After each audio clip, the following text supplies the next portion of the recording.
Awesome. It's great to meet everybody. Thank you for joining and having me this morning. My name is Theodore Massillon. I am owner and operator of NOM Media, which stands for Natural Organic Marketing and Media. And we are a strategic marketing and video production firm. What does that mean? It means that we help a medium to small size or any size business with marketing, and that all starts with strategy. We make sure that when we come in, we're more than just someone who will just make graphics for you or run your email accounts or run your social media accounts. We back everything by strategy. So we make sure we do a full vision and strategy, no matter what size client you are, to find your ideal client profile, where your marketing people, where the people you want to market to are located, and how to best funnel them down to become prospective clients. And because of that, a lot of things in marketing surround video production nowadays because of TikTok and YouTube and Instagram. So we also have a video production arm, a fully functional arm, which we could do anything from small TikToks that you see every day all the way to large size commercials or productions like you would see when you're watching TV or the NFL, where we have a full team that's able to do pre-production all the way to post-production. We're located in Garden City. That's where my office is located. And that's a little bit about me. That all leads into AI. Why is a marketing company, really versed on AI? Is because as soon as it came out, we started figuring out ways to use it to better ourselves and to better our clients, which means that we use it every day to either, find clients in marketing or to help with strategy. And so, we make it very clear to our team that marketing, when you're using marketing, it's okay to use AI to get like some type of outline before going into our full strategy. So that's a little bit about me. Okay, so as you mentioned before, we're going to talk about artificial intelligence 101, and how to get ready for how to use it in your business. We're going to talk about this at a very, low level, just so you guys could, ask me questions, talk about how to even start using it in your business. I know it's a lot, and people might be like, just where do I start? That's what we're going to do. So the first thing we're going to get into is the introduction to AI. AI has been around for a while, whether you realize it or not. And we've been using AI since, computers really started. AI, there's three types of AI. It's AI, AGI, and ASI. Um, AI is what we've been using for since our compact Presarios AOL days. It simulates human intelligence. It recognizes speech and image recognition, and it's currently used all over the place. One basic term of AI is when we play Minesweeper, or when we play Solitaire, or when we play any of those old computer games that we know and love, were available since we had devices at home or in our hands. And then we go into AGI. So AGI is, a hypothetical level of AI. It mimics human-like behavior. It's capable of understanding and learning from any domain, and it's capable of problem solving. And that's where we are right now.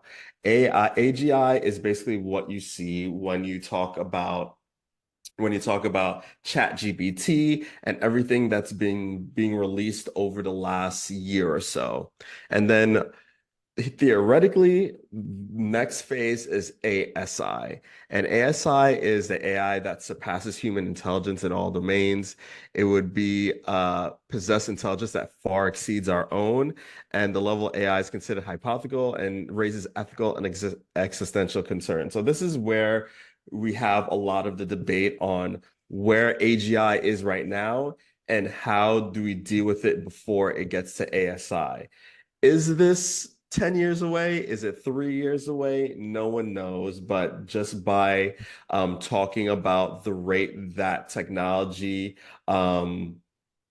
progresses, as technology progresses farther, it progresses faster. So technically from AI to AGI, if we just assume that AI really started in 2000 with the tech boom, or earlier than that, 1990s, you could say it's been 20 to 30 years till we got to AGI.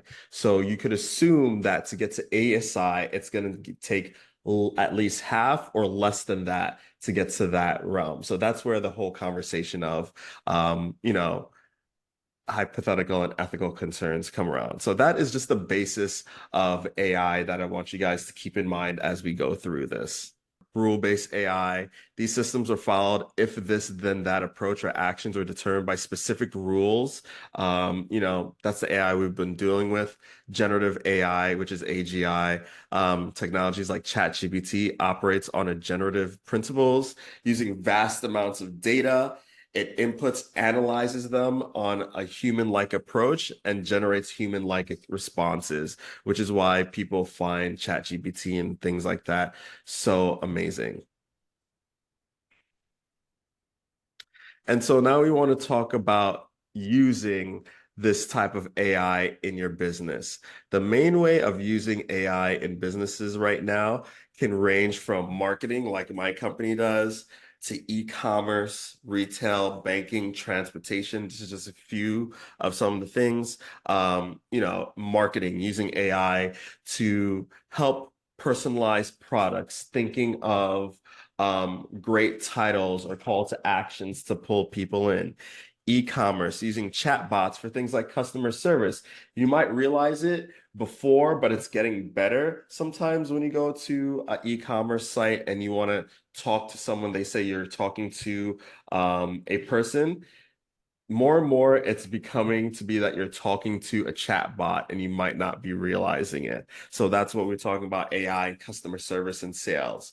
Retail, you could use AI if you have a retail operation for forecasting, inventory, and optimization. How many times does somebody in the retail space say that, oh man, I have to make orders again to replenish a product? Let's say it's like, lotion or perfume. Now we could use things like AI to make sure that we see the last couple of years spikes and raises and lows in sales, and be able to forecast and order inventory for you so that it brings back your time. Banking. AI has been used in banking for forever, for your credit score, fraud detection, which is also a place where people are trying to. That's why most banks, I would say, are trying to say there's a person behind it, because there's more than just your credit score and what's going on in your account, based on what type of business you are, small business to large business. So that's why you have banking mixed with your banker to be able to help you in that. And then transportation. Everybody uses AI transportation right now. We all use Google Maps or Apple Maps or Waze.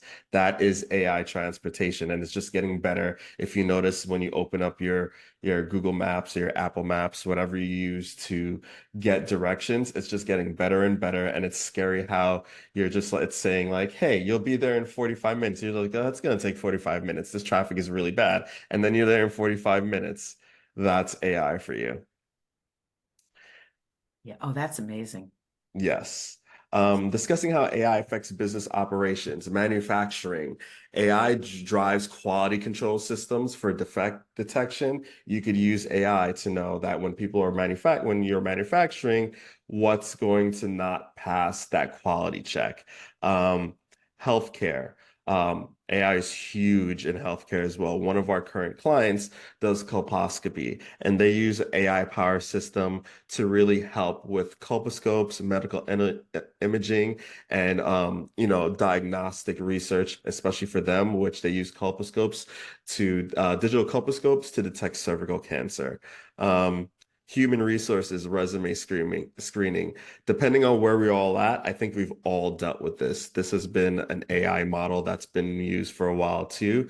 You apply to a job, you send your resume, and you might not hear anything back, or you might get an email back immediately saying, "Oh, you're not chosen for the job." That's because they have AI models screening resumes. So now that we have AI like ChatGPT, we could create resumes that would screen better for a higher chance for those screening AIs. Do you see what's happening right here? It's a lot of circling back and forth. Then we have supply chain management, which is kind of the same as above, where we said optimizing and algorithms. And again, financial services, robo-advisors for investment recommendations. Is there anybody here who's in any one of these sectors I spoke about? You can raise your hand or you can just speak up. Not yet. Not yet. Okay, I'll keep going. Okay. So now we want to talk about how we're going to utilize AI in our businesses. Um, Shayna, did you have some? Or just give me a thumbs up. How we want to use AI in our businesses. And we want to approach it in a strategic way, just like we do in marketing, just like you should do on any part of your business, whether it's marketing, sales, operation, or financial. You want to approach it in a strategic way. It's no different making smart decisions. So you want to start with identifying your pain point. You want to assess your daily operations, tasks, and workflows to identify pain points such as manual data entry, repetitive tasks, or inefficient processes that could be alleviated with AI. I know that no one answered before, but I know each one of us has a task that we do at work that we're just like, oh, if I hired someone to do this, it would free up so much time. Or if there was a better way to optimize this, that would free up so much time. Can anybody give me an example of that in their own respective businesses? I can just say that if somebody comes to me and they need a business plan, Mhm. I can actually use GPT and I can say that I want a business plan about whatever it is, and I will get a complete business plan in about 10 seconds. Now, I'm not Yes, saying that you should copy, but it is a great starting point, just like you say here. exactly. So that's a great that's a great example. So we want to think about not giving the whole business plan, but let's say people come to you and say, Ronnie, hey, I need to write a business plan, but I don't know where to start. ChatGPT is a great way of saying, I'm a business owner or a business consultant, and a lot of people need business plans for me. Give me a good template of a business plan that people could follow and fill out themselves, and they'll give you a template. And that template you could see based on your experience what people need in their business plan, what people don't need in their business plan, based on your experience, what you feel like should be left out, and you could edit that template a lot, and then create that to be downloadable on your website or in your office that people could just give out. Now you have a template that before you would have to take, a couple of hours to write, but you got the outline, you edited it a bit, and now you have a template that could be given out that's evergreen to people walking into your office from Stony Brook saying, I need a business plan template. So that goes to where we're talking about evaluate impact and feasibility. Determine the potential impact of AI implementation and identify pain points and assess the feasibility of integrating AI into those daily operations. So, as piggybacking on what Ronnie said, creating templates, creating workflows, creating tasks. If you're one of those people who feel that like AI is taking away from jobs, and you don't want to necessarily take away from jobs, you could do things like, as I mentioned, workflows, daily operations, templates. I know personally, I use that a lot in terms of my social media marketers or marketers in general. creating templates and workflows for them to be like, okay, this is how your day should be structured. This is how a workflow on a specific account should be structured, and using AI to be able to optimize that so that when someone comes in for training or when we hire somebody new, there is systemized templates that are already created that took me a fraction of the time to put in a folder and say, hey, you're a new hire.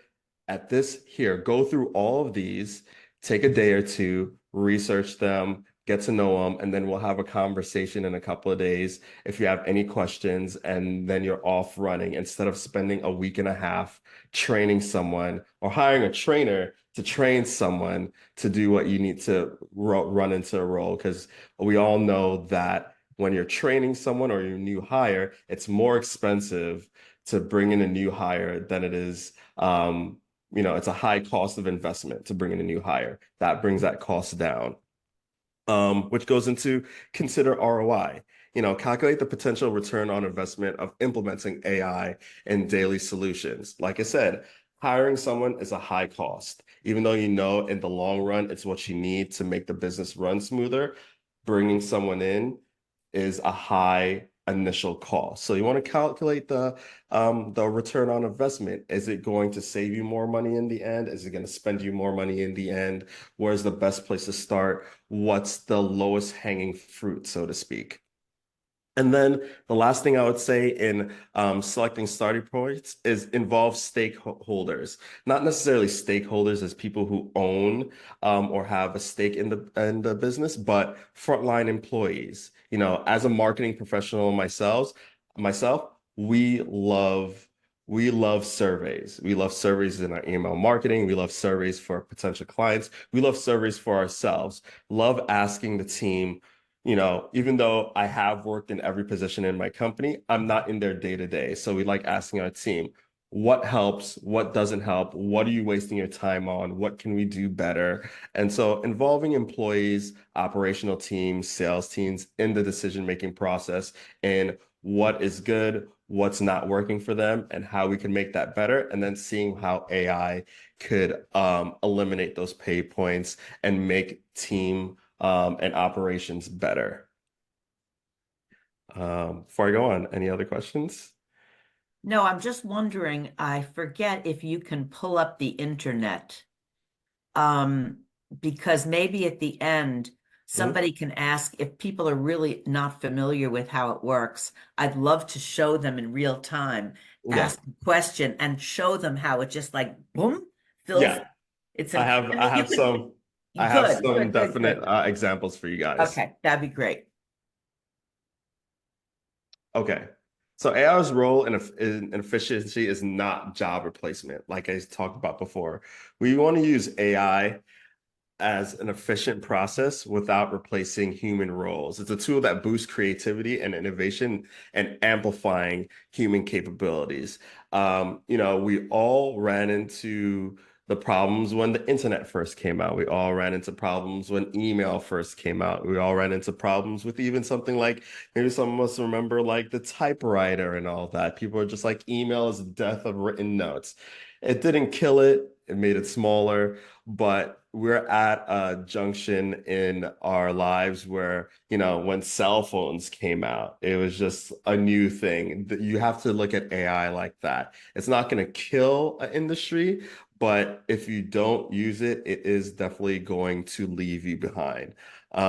Think of AI tools as potent as spell checks. That's one of the AI tools that we've been using forever. I remember when I was in school and spell check was a big thing. The teacher was just like, you're not going to use spell check all the time. Now look at us. Even our text messages are spell checked. I Mhm. remember the one thing me and my friends always used to say, you're not going to have a calculator in our pocket.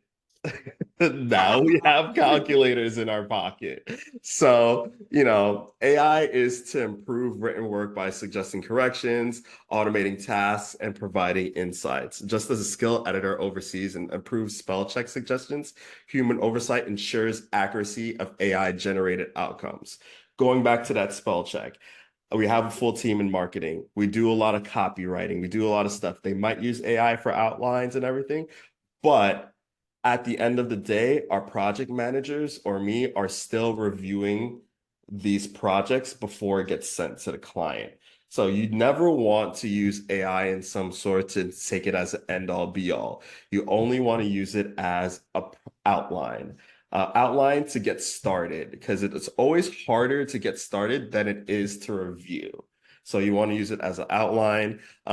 Think of the highlights and the collaborative relationship between AI and humans, where AI complements human abilities without replacing them. Think of AI as your little assistant. You have an assistant, you have them do something for you, but unless you really, really, really trust them, they're working with you for years, you usually review it first. But things still slip through the cracks, no matter how good they want to do in their job. You want to think of AI as the same thing. And so now we're getting into what you're talking about, Ronnie, different ways or different AI tools that we have. These are some of the ones that I have. Actually, one is on the call right now. ChatGPT, Claude AI. Those are chatbots where you type, ask it anything, we give it specific prompts, and it pops up. You have something which is my favorite.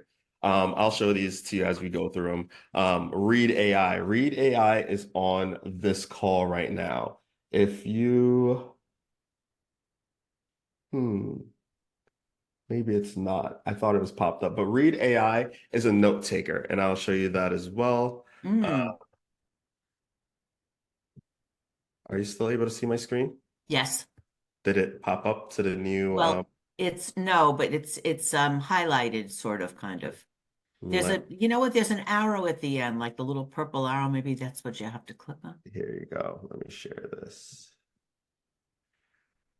Oh, Read AI should be on this call. Maybe it is, maybe it's not. I'm not sure. it's But loading. Yes, there it it's is. loading. But Read AI is personally my favorite AI. It's a note taker that joins all Zoom, Google Meets, or video calls that we have between here or with clients. And it gives detailed notes and transcriptions of a call.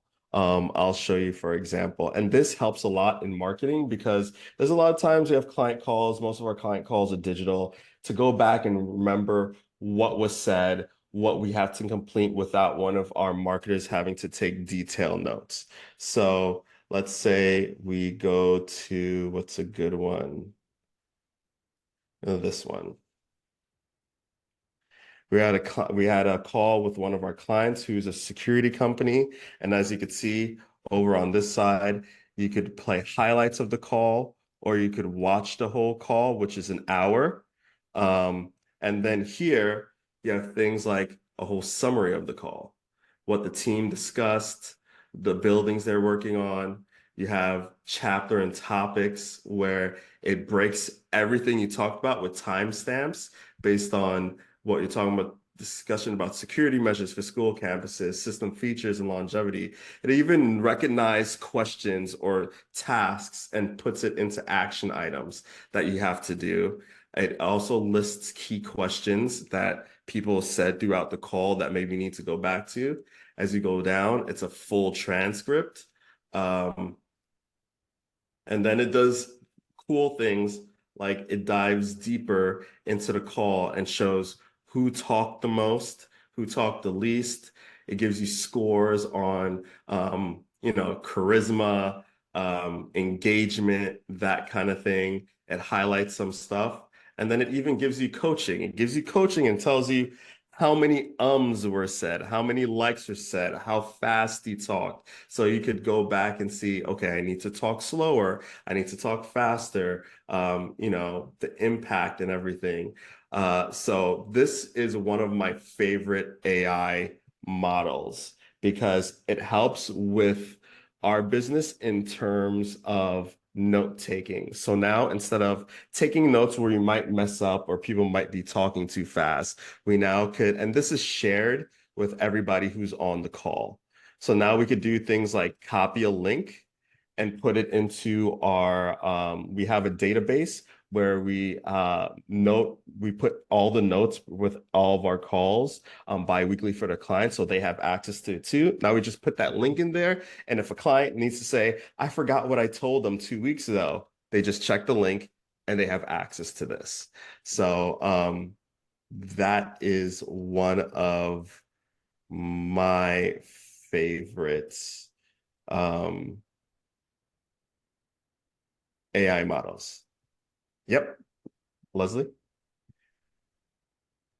Jen, yes, Jennifer has a question. She is asking, is this free? Are these free, or do they come at a cost, like a So landing site? Yes. most of these, how do I change back to new share? There we go. Most of these come at a cost. Most of these do come at a cost, but they do have um, free capabilities. In that sense, where Read AI, if you don't have a lot of digital calls or Zoom calls a week, I think there's a free model that gives you like 5 free calls a month. So if you only have 5 digital calls a month, you could do that. ChatGPT and Claude AI are free, but as you know, as you might not know, they either give you a lower model or a certain number of messages before they ask you to pay for it. I think ChatGPT and Claude AI are about $20 a month. Read AI, I pay about $30 or $40 a month. Then you have things like Landing Site AI and 10Web. These are free models as well. If you need a really quick landing site, and you don't want to pay a marketing company like myself, you could create a landing site really quickly. Build a free landing site and it'll give you something like you see at the bottom. You just put a short description, it'll pop out a landing site like this, and then you populate the words. So if you needed a quick landing page or a quick website, this is really for you. It gives you the basic template, and then you populate the words, change the pictures, and you're good to go. Go back. Then we have some called Writes Anything. I say Writes Anything because it helps with spell check. It's a little like it's a spell check on steroids. You have Write Sonic and Jasper. I use something called Grammarly. Grammarly is not very AI based, but it is something that I've been using since college that now my team uses. It spell checks, it grammar checks, it gives you tone. That's the same thing as Write Sonic and Jasper. Then you have something called Mid-Journey. Mid-Journey generates art. Ooh, really? It generates art. So let's see. Well, I know you could do this there's actually an extension. Since I pay for ChatGPT, there's an extension on ChatGPT that allows you to use Mid-Journey. So I could show you what that is. I'm curious, Theo, about the not free or versus free, Ooh, because I do play around with Chat GPT and ooh. I can't imagine. So you're saying that I only can do that a couple of times before it asks for payment or for me to join or subscribe or something? Something like that. I know there's a stopping point. It's Oh, either okay. they give you a lower model or there's a stopping point. Because it seems like I'm getting more information than I could possibly need. Yeah, yeah. So, for example, it could say, like, I'll use this one right here, generate an image of a futuristic city. You put in words, and it takes a couple of seconds. Maybe it's my internet instead of the actual chat GPT, but it'll eventually generate an image of a city. So if you just need simple images that you might need for a presentation, actually my presentation, here's an image of a city that it just generated. But I, it won't bring up images that are copyright um protected, will it? No, it will not. These are all procedurally generated images. So it takes ideas from a bunch of things that it took on the internet and creates a whole new image. If I just say generate an image of a futuristic city again, it's not going to give me the same image. So yeah, one thing with these models is the prompts, which is what you're typing here, is very important. So you want to be as specific as possible when it comes to your prompts to make sure you get what you need. If you just say futuristic city, it's going to give you a positive looking futuristic city like this. If I say dystopian image of a futuristic city, it'll give me something dystopian or less positive as you're talking about. Yeah, you could even say, give me 3 images and it'll produce more than one. Also, I love when you could put in, you could ask for it to give you a poem about AI written like Shakespeare. Hmm. Or you could say, now I want, you could change it and say, give me a poem about AI written like Walt Whitman. I mean, it's, You want to be careful with those prompts because a oh, lot of times now, because of the work that's been done on it, it'll come back and say things like that are copyrighted. So you don't want to okay. say, give me a poem written like Shakespeare. You want to say, give me a poem in the Shakespearean style. Okay. Interesting. Yes. Yes. That has happened to me before where I said, give Okay. me an image that looks like, and I said, famous painter like Banksy. They're just like, we can't Okay. do that. That's copyrighted. But if I write, give me an image in the Banksy style, then it'll give me something in that style. And Good as you to can see know. from dystopian, it gives you sometimes it gives you two prompts. Do you want something that's more gloom and doom, or do you want something that's more, foggy and noir? So there you go. As we keep going, if you need to create video for training, there's something like Synesthesia, which is where you could create a training video. You could put the prompt in, and it'll make a AI type person speak it to you if you need some type of training video. I don't know if you could hear this. Hey, I'm Julia, one of over 160 AI avatars available in Synthesia. In a few clicks, you can create a free video just like this one. So if you need training videos that you want someone to speak into, you can have AI do that. You have things like generating music. I know if some of you do things on YouTube or produce video, you know how you need to have uncopyrighted music. So you could use something like SoundRaw to do that. You could have something like Flicky to create um,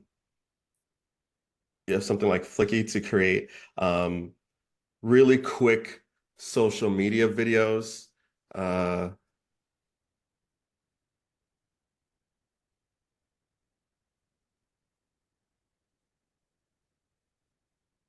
and I'll produce a whole bunch of videos that then you could use if you have I say these are really good for college students, high school students, because we're past the days of vinegar and baking soda for our science projects. Even though I feel like when my kids do it, I'll be like, go back to the volcano with vinegar and baking soda. But as they get more and more advanced and want to create presentations, pitch decks, even if you have a client that you want to pitch based on your prospective businesses, you could use things like this to put into your presentation to help drive the point because we are visual creatures. So the more visuals you put in, the better, and it's more easier nowadays to do that. Even things like Slide IO, if you need to create slides, a full presentation deck, you could do that with AI. Um, And do all of these have, I think you said this earlier, that you can try all of these and see what they can do before if you need a higher version of it, then you pay for it. But they Correct. probably allow you to, yeah, explore. Yeah, you can explore all these things, have introductory or free versions where you could explore them before you use them. This is a short video. So this one is a pretty early model, but this image search. But this is an AI model that's pretty early. This is one of the early ones that you could create PowerPoint presentations on. Um, You have edit and generate photos, Remedy, which if you have a dark photo, a messed up photo, this will automatically brighten it up, make it better for you. Edit video, create marketing content like the other ones, summarize notes. And this is another one of my favorite ones that I say, if you're going to use, definitely use this one. It's called brandmark.io. This is the last one I have to share before we move on. This creates brand marks for you. And I know we've always had something where it's just like, I need a new logo. Logo. Yeah. This one, you could start it for free, and then if you want to download it or do anything, then you have to pay for it. But you could at least do, let's sign in and try it out real quick. So I've used this before, but let's do a new logo. Let's do something like Ronnie Rosen. Oh, cool. Ronnie Rosen,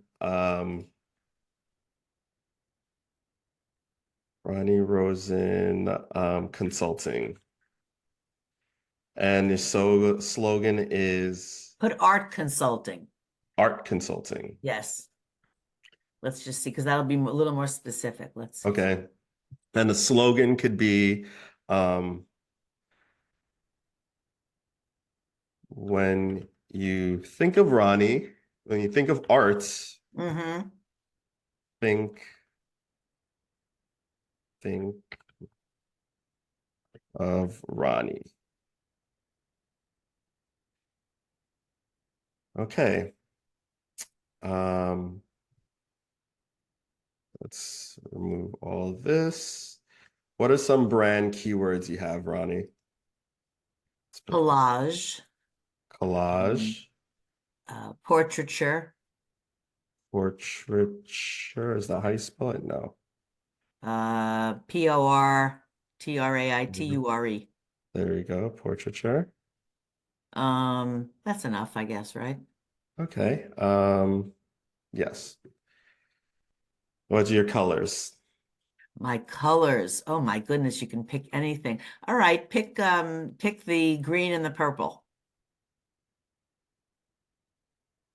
Wow.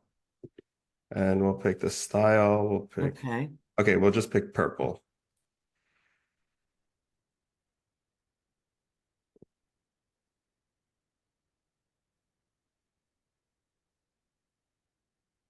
Ronnie Rosen, art consulting. When you think of art, think of Ronnie. And as you go down, they give you literally hundreds. Mm-hmm. And the better, of course, the better words you put in, the more you could. Exactly. And you can keep refining it. Yes, you keep refining it. So let's say we pick, these are pretty dark. Let's find a good one. Let's pick this one. Mm-hmm. Think of art, you think of Ronnie. You click on it. It gives you the full thing, so you can zoom in, but you could also say edit ideas. You could go purchase, and then you could see obviously one-time fee to get designer, or depending on how big you reel it. And you can see the samples of what you'll get when you purchase it. So it'll do things like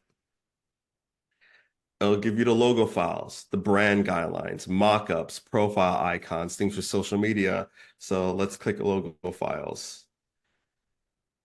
It gives you all the logo files. It's not going to give you the Ronnie logo files because then you could just screenshot it. But it gives you the logo files here.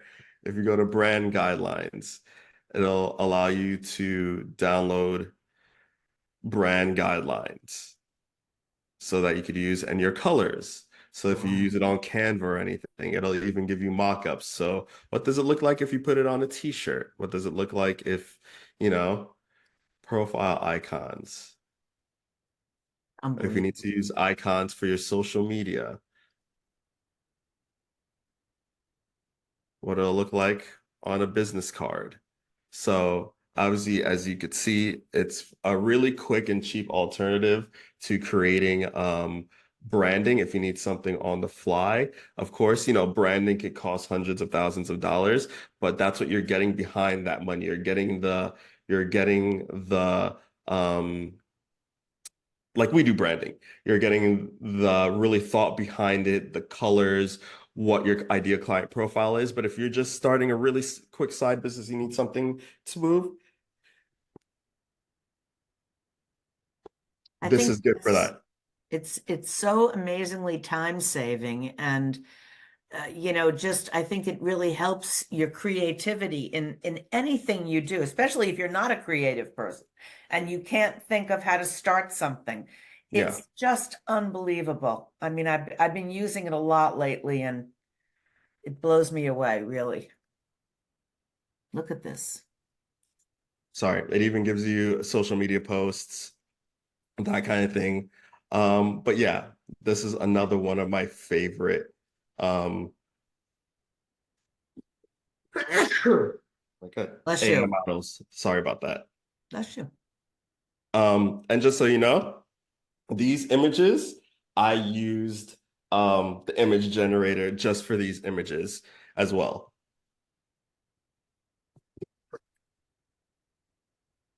My goodness, allergies. Um,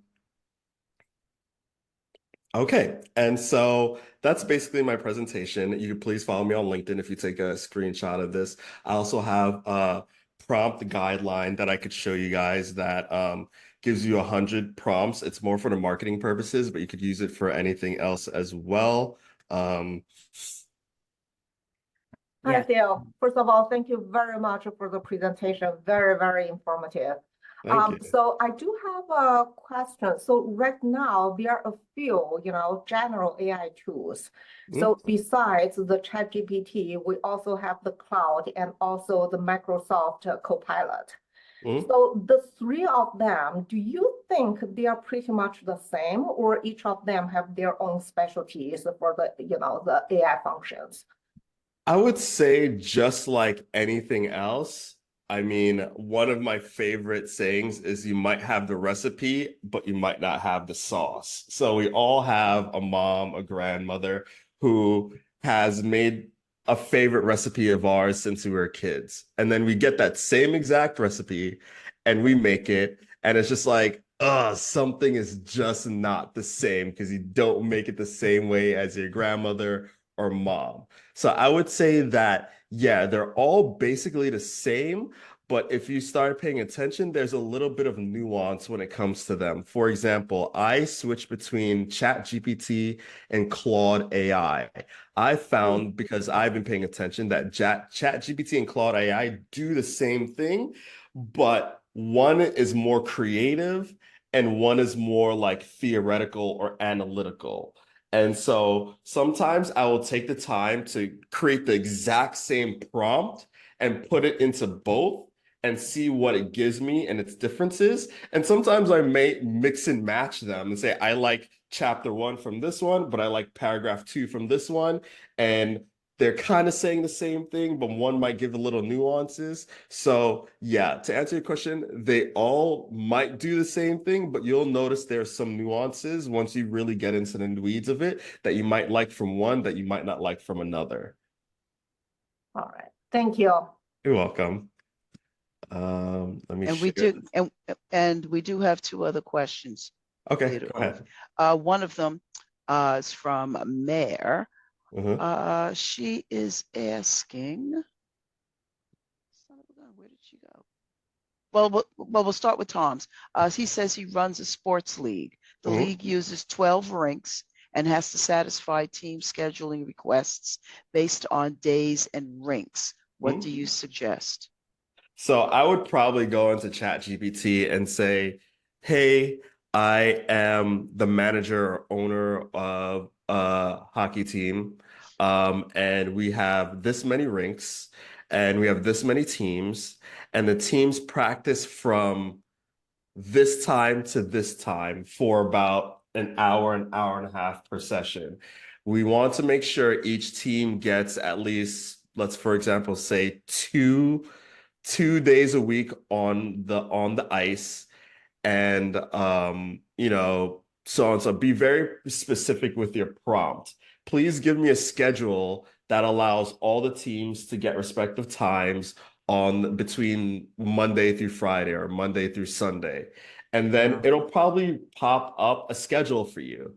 Will the schedule be absolutely correct? Probably not. There'll probably be something as you're going through the schedule, be like, huh, this team only got 1 day a week. But then that gives you the answer to say, okay, this might not be possible. So maybe on alternating weeks, there's a team, it's kind of like a bye week. There's a team that gets 1 day this week, but they'll get 2 days next week, and it alternates between like if the team gets it and everything. And you will want to put in the times that you can be on, what other extraneous factors, but I'd be really specific with your prompt. Talk to ChatGPT or talk to these models like they are stupid because they need to know all the information. So I would say that. It is quite amazing how AI is just exploding. And I think it's used in I think Shana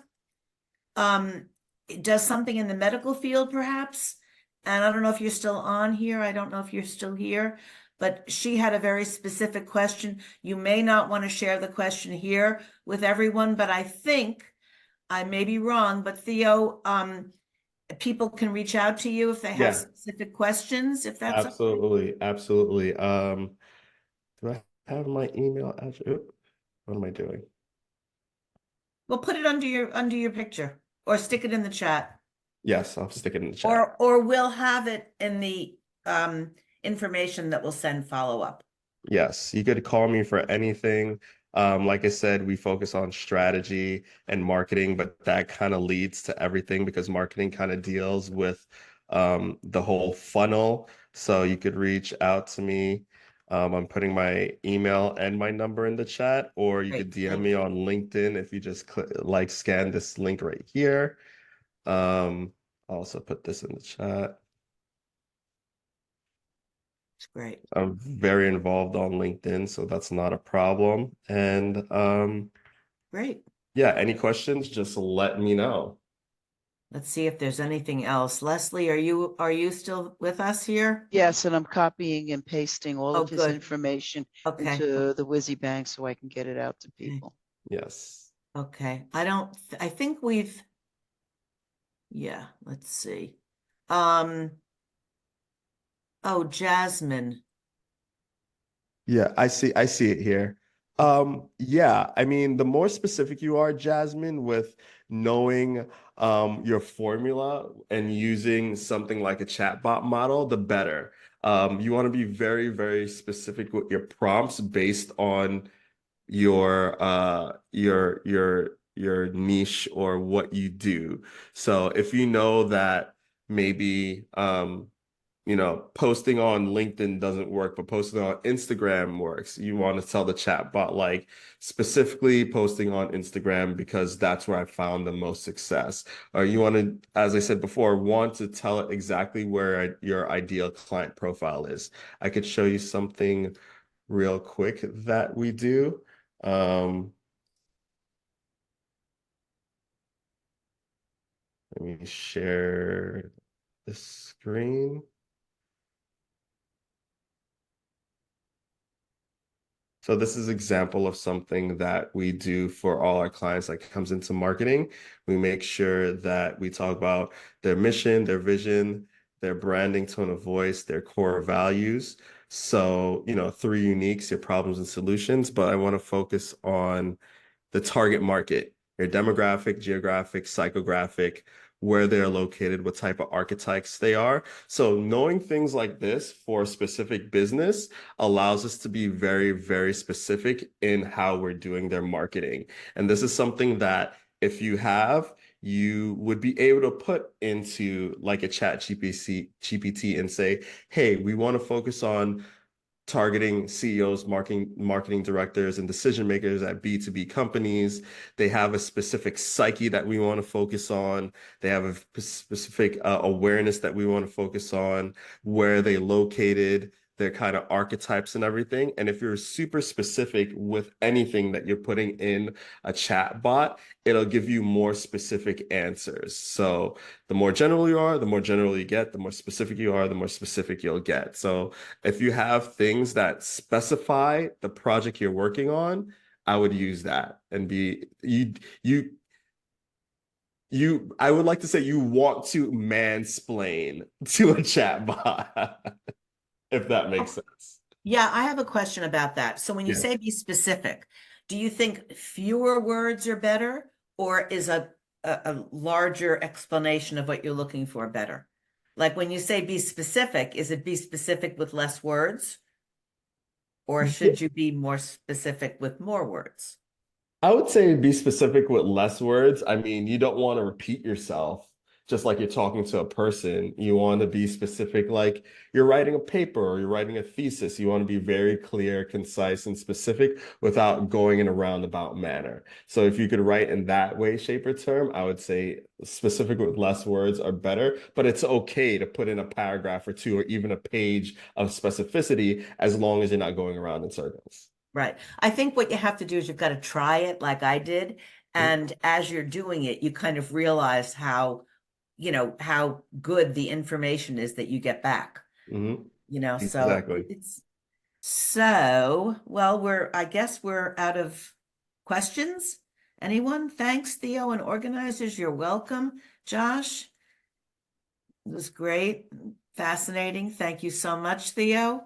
Thank Were you, everybody, for wonderful. having me. And I'd love to Yes. do it again if you'd like. Oh, we definitely will. We'll plan maybe for the fall. Wait, Yes. I think there's one more question. No question, just a comment. Thank you very much, Diane, and everyone who joined us today. Please reach out to us if we can be of any help to you in your business.